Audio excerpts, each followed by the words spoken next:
Hey guys, and welcome to episode 3 of our series on ABA. So if you haven't watched the first 2 episodes, I recommend you check them out. It's good to watch this particular series in order. And I'll tell you a little bit about why I'm doing this if you've missed it.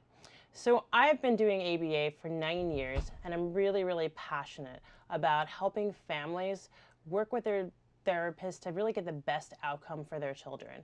And so I decided to create information that's easy for parents to understand and accessible.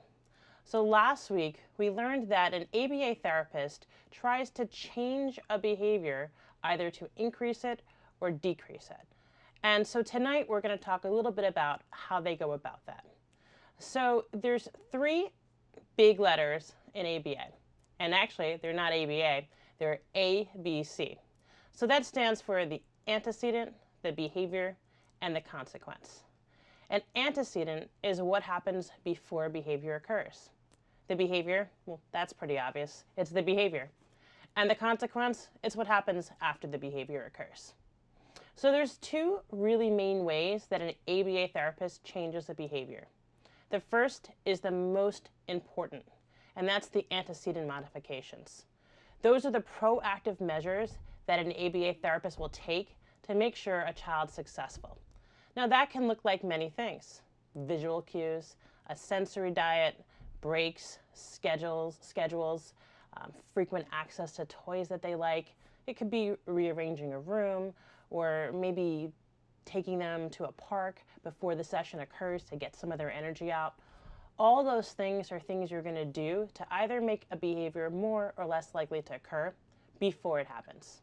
Now, the reason this is the most important part is because oftentimes what a therapist is working on are behaviors that we really don't want to see.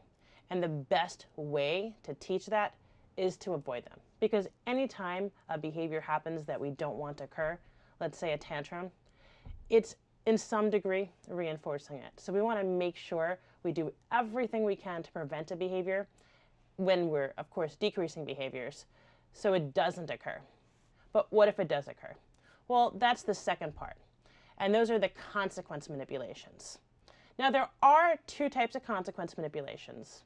Number 1 is what we're going to do if we want a behavior to occur more often, and that's reinforcement. And that can be anything such as giving a child a break, taking them outside to play, giving them a snack or their favorite toy, or even just saying, "Great job." So the second part of it is what we're going to do if we don't want a behavior to occur. And there's 2 types of really common consequence manipulations that are used to decrease behaviors. The first is extinction, and the second is a punishment procedure. Extinction essentially means don't let the behavior work. And what that looks like exactly will really be determined by the function of the behavior. That's the most likely one you are to see an ABA therapist using. According to the BACB, the Board of Certified Behavior Therapists, you can't use a punishment procedure until you've tried reinforcement procedures. It's very rare that you actually use a punishment procedure in an official ABA case.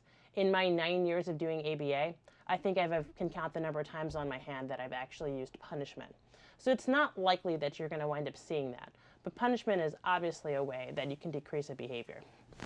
So I hope that helps in really figuring out how we're going to be addressing the behavior change in an ABA session.